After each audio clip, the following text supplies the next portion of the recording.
Warfare പടം കണ്ടു. അടിപൊളി എക്സ്പീരിയൻസ് ആയിരുന്നു പടം. പടത്തിൻ്റെ ട്രെയിലർ കണ്ടിട്ട് നിങ്ങൾക്ക് ഇൻട്രസ്റ്റിംഗ് ആയിട്ട് തോന്നിയിട്ടുണ്ടെങ്കിൽ I would say definitely go for a theatre watch. അത് തിയേറ്ററിൽ തന്നെ എക്സ്പീരിയൻസ് ചെയ്യേണ്ട ഒരു സംഭവമാണ്. അത് OTT വന്നു കഴിഞ്ഞാൽ അത്രയും ഇമ്പാക്റ്റ് കാണുമെന്ന് എനിക്ക് തോന്നുന്നില്ല. Also it is directed by Alex Garland and Ray Mendoza. ഈ Alex Garland is the director of Civil War. So ആ കൈൻഡ് ഓഫ് മൂവി, ആ ഒരു മേക്കിംഗ് സ്റ്റൈലൊക്കെ ഇഷ്ടമാണെങ്കിൽ I would think you would like this one too. And the second one, Ray Mendoza, so he co-wrote it with Alex Garland and he's the co-director as well. So he was actually one of the team members of this military operation. ഈ പടം is based on a military operation that actually happened, which was in 2006 in Iraq, and it is during the Battle of Ramadi.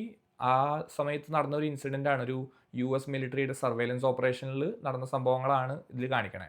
സംഭവങ്ങൾ എന്നില്ല, basically couple of അവേഴ്സിൽ നടക്കുന്ന കാര്യങ്ങൾ മാത്രം.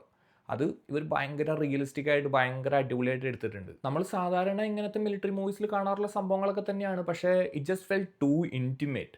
നമ്മൾ viewer just right there with them, അങ്ങനെ ഒരു feeling. And also too much is going on, so we just feel all of it with team members. ഞാൻ പറഞ്ഞ പോലെ വെറും 2-3 മണിക്കൂറിലെ സംഭവങ്ങളാണ് ബേസിക്കലി പടത്തിൽ കാണിക്കുന്നത്.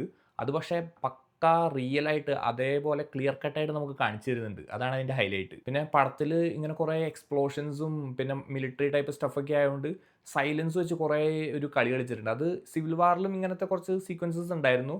സോ അത് ഇതിലും നല്ല അടിപൊളിയായിട്ട് എനിക്ക് ഫീൽ ചെയ്തത്. പടത്തിൽ ബെയർലി അതിന് മ്യൂസിക് ഉള്ളൂ. മോസ്റ്റ്ലി സൗണ്ട് എഫക്ട്സും സൗണ്ട് ഡിസൈനും വെച്ചിട്ടാണ് ആ ഒരു ആംബിയൻസ് ക്രിയേറ്റ് ചെയ്തേക്കുന്നത്, which is very impactful. And sound design is like A magic ഈ പടത്തിൽ. പടത്തിൻ്റെ ബാക്കി ടെക്നിക്കൽ ഡിപ്പാർട്ട്മെൻറ്റ്സും ഒന്നും പറയാനില്ല, അടിപൊളിയാണ്. വിഷ്വൽസ് ഒക്കെ, ക്യാമറ വർക്കും, ഈവൻ VFX, അത് ഏതൊക്കെ സീൻസാണ് VFX ഉള്ളതെന്ന് പോലും ഒരു ഐഡിയ ഇല്ല. ആ ലെവലിലാണ് നമുക്ക് പടത്തിൻ്റെ വിഷ്വൽസ്. ആൻഡ് ഓൾസോ സെറ്റ് ഡിസൈനും സംഭവങ്ങളൊക്കെ അവർ പക്ക റീക്രിയേറ്റ് ചെയ്തേക്കാണ്. നമുക്ക് ഫോട്ടോഗ്രാഫ്സ് ഒക്കെ കാണിച്ചു തരുന്നുണ്ട്, photographs and some video and all that.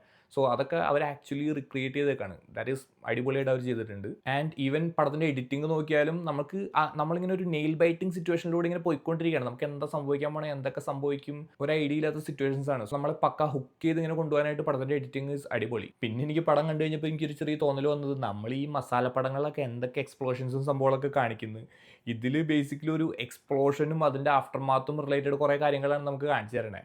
So I was like, ഒരൊറ്റ എക്സ്പ്ലോഷൻ ഇങ്ങനെയാണ്, എന്തായിരിക്കും അപ്പോൾ ശരിക്കും ഒരു റിയൽ ലൈഫിലൊരു എക്സ്പ്ലോഷൻ എന്ന് പറയുന്നത് ഇതാണ്. എന്നിട്ട് മസാല പടങ്ങളിലൊക്കെ 5-10 എക്സ്പ്ലോഷനൊക്കെ സിമ്പിളായിട്ട് കാണിച്ചു പോകുന്നുണ്ടല്ലോ. സോ നമുക്ക് ആ ഒരു എക്സ്പീരിയൻസ്, ഒരു എക്സ്പ്ലോഷൻ തന്നെ ഇതൊക്കെയാണ് സംഭവിക്കണല്ലേ എന്നുള്ളൊരു ഫീലിംഗ് നമുക്ക് കിട്ടും. പിന്നെ പടത്തിൽ പെർഫോമൻസസ് എല്ലാവരും അടിപൊളിയാണ്. നമ്മൾ ആരുടെയും പേരെടുത്ത് പറയുന്നില്ല, പക്ഷേ എല്ലാവരും has done great job.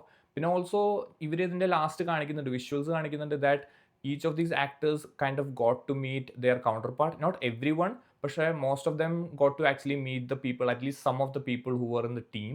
So ആ ഒരു എക്സ്പീരിയൻസും അവർ, പിന്നെ story it self is so intense. So എനിക്ക് തോന്നിയത് overall that helped in enhancing there performance as well. പിന്നെ പടത്തിൽ വേറെ ഓവർ ഇവർ പൊളിറ്റിക്സോ അല്ലെങ്കിൽ എക്സ്പ്ലനേഷൻസോ ഒന്നുമില്ല. സോ സിവിൽ വാറിൽ നമുക്ക് ഇങ്ങനെ കോൺവെർസേഷൻസും കുറേ ഐഡിയോളജീസും ഒക്കെ തരുന്നുണ്ടായിരുന്നു. ഇതിലതൊന്നുമില്ല.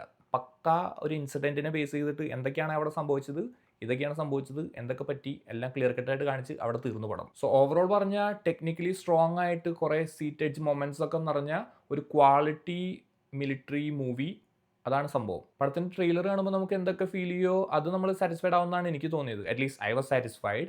സോ ഞാൻ പറയുകയാണെങ്കിൽ തിയേറ്ററിൽ പോയി തന്നെ എക്സ്പീരിയൻസ് ചെയ്യുക. പിന്നെ ഒരു ചെറിയ വാണിംഗ് തരാനുള്ളത്, ഈ ബ്ലഡ്, ഇഞ്ചുറീസ്, ഫ്രാക്ചർ, അങ്ങനത്തെ കാര്യങ്ങളൊക്കെ കണ്ട അൺകംഫർട്ടബിൾ ആവണ ആൾക്കാരാണ് നിങ്ങളെങ്കിൽ maybe don't go to the theatres. Because അങ്ങനത്തെ കുറേ സീനുകളൊന്നുമില്ല, പക്ഷേ ഇതിൽ ആക്ച്വൽ ഭയങ്കര റിയലിസ്റ്റിക് ആയിട്ട് ഇവർ കാണിക്കുന്നുണ്ട്. മാക്സിമം റിയലിസ്റ്റിക് ആയിട്ട് ഇവർ കാണിക്കുന്നുണ്ട്. സോ അത് ചിലപ്പോൾ കണ്ടാൽ അത്ര ബുദ്ധിമുട്ടാണെങ്കിൽ maybe you don't have to go to the theatres. പിന്നെ ഞാനിവിടെ കണ്ടത്, ഇവിടെ ഒരു ഏർലി ആക്സസ് ഐമാക്സ് സ്ക്രീനിങ് ഉണ്ടായിരുന്നു പടത്തിന്. സോ അതുകൊണ്ട് ഞാനിവിടെ ഐമാക്സിൽ പോയി കണ്ടായിരുന്നു. പടം നാട്ടിൽ April 11th റിലീസെന്ന് തോന്നുന്നു. സോ നിങ്ങൾ എങ്ങനെയാണ് കാണാൻ പ്ലാൻ ഉണ്ടോ, ട്രെയിലർ കണ്ടിട്ട് എന്താണ് തോന്നിയത്, ആൻഡ് ഓൾസോ കാണുകയാണെങ്കിൽ കണ്ടിട്ട് പോകുന്ന അഭിപ്രായം പറയുക. Okay, see you guys in the next one.